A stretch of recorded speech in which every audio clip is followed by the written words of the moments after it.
Hey guys, and welcome to my channel. It feels like it has been forever since I have done a TTC video, so I am sorry for that.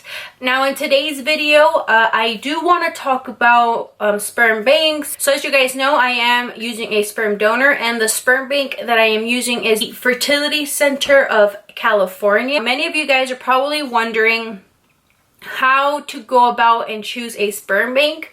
The best advice is just to go ahead and do a lot of research, see which ones are in your local area, and like offices you can visit, and then maybe see a couple that are maybe in a different state.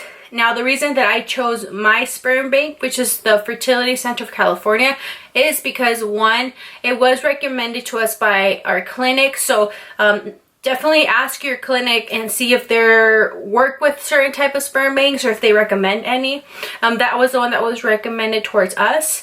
And another positive thing is that there is an office here in San Diego, so it's definitely come in handy for me personally to have a sperm bank that I can go to.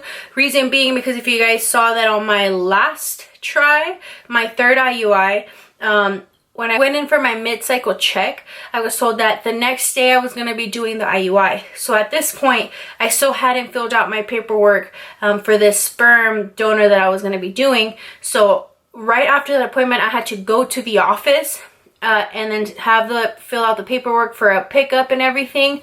So it definitely came in handy having a facility that was close to me. I don't know if it would have been possible in that scenario with an out of state. I don't know how they work, so definitely do research on that and weigh out the pros and cons. You know, now that you have your sperm bank chosen, a lot of these sperm banks have websites. I'm sure all of them actually have websites where you can go ahead and view the donor. The Fertility Center of California, you have free profiles in which you can look at. They're not as detailed as a paid one, but you don't miss that much information, to be honest.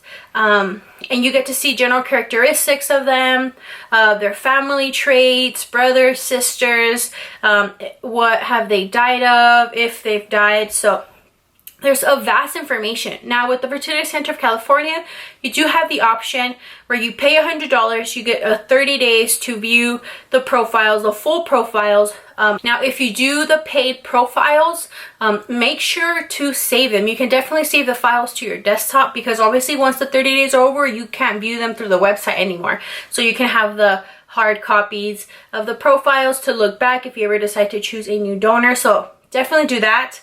I did that for some of them, not realizing that I could have saved all of them. I don't know what I was thinking. So definitely do that. And if you're a sperm bank and they have paid profiles, definitely check if you can just save them, because most of the time after you pick your donor, you're going to completely forget about the other profiles. So it helps if there is pictures. At least for me, not all the profiles had pictures, but the ones that did, it really helped a lot in regards to the decision. Read through the picture, see if this is someone I am looking for, physically wise or not. So it makes the decision go by quicker. So I wish all of them had pictures, but unfortunately only some do. So if there's an option for pictures, definitely look into that option. It makes the decision process so much easier. You have chosen a sperm bank and picked your donor. After that, you want to contact the sperm bank and see what happens and what is their like initial process.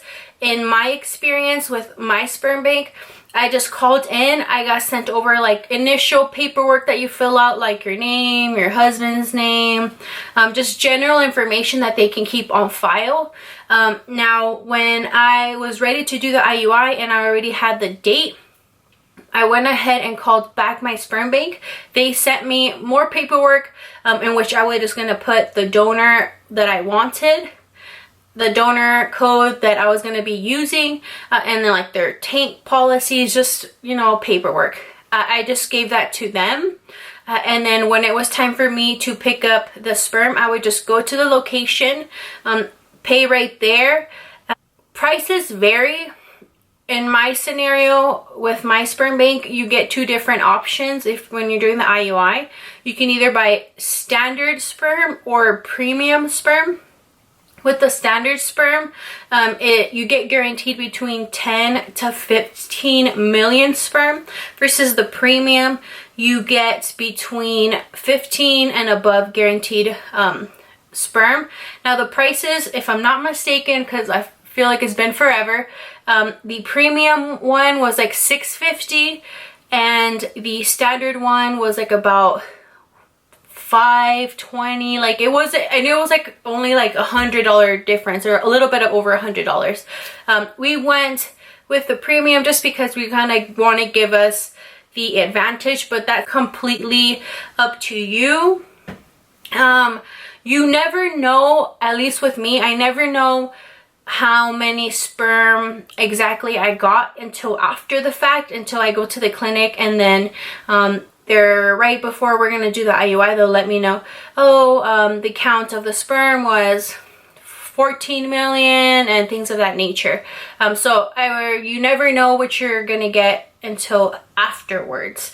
Now I have had the scenario in which I paid for the premium, which is like 15 million and above, and I only got like 13 million. So in that scenario, I just contacted my sperm bank. I was given like this form or paper that I just gave to my doctor, in which they fill out, which I'm assuming just to make sure that the protocol was followed correctly and it wasn't nothing that was caused by the clinic. So I just gave that paperwork back to the clinic, and then was told that in my next IUI, I would be given a free vial. So in a sense, it's like a refund. So for every purchase vial, if it's not what they guaranteed or what you paid for, the next vial would be free. So that's how it works. Call your sperm bank and see what their policies are in regards to that. That's something I didn't think of really. So when you are shopping around for sperm banks, or if you already have one chosen, just ask them so you can know ahead of time if that happens to you what to do. So something else you want to think about is how many vials you want to purchase. Remember, for every IUI you get one vial. So definitely want to think about, you know, if you want to have the same sperm donor for all your children, you're going to be purchasing much more vials. In my scenario and with my husband, we just purchased one at a time. Reason being is because we didn't know if this was a donor we were going to stick to, and I didn't want to purchase all these vials and then just at the end realize that that's not the donor I wanted. But obviously we run the risk that at one point, let's say we choose a new sperm donor, which we are, and it works, and we just, for the next time we want to try to have another child, it could happen that the sperm donor is no longer in the system because they're just not doing any more sperm. They just don't have any more vials and are not going to do any more vials. So you run the risk of having just different sperm donor fathers. So that's something, again, you have to consider. I wanted to give you guys just a little bit of information because I know when I was starting, I knew nothing and I was overwhelmed. I'm like, how am I going to choose a sperm bank? Definitely, like I said, do your research, ask your doctors which ones they work with the most. The whole paperwork and the process started, it just becomes easy, and then you're going to just be a pro at donors and sperm banks. So yep, that's pretty much it. Look out for the next video, guys. I will be doing a TTC update for me to see what's going to be happening and when it's going to be happening. So be on the lookout for that. Other than that, if you guys have any questions, make sure to drop them down below, or any comments, let me know.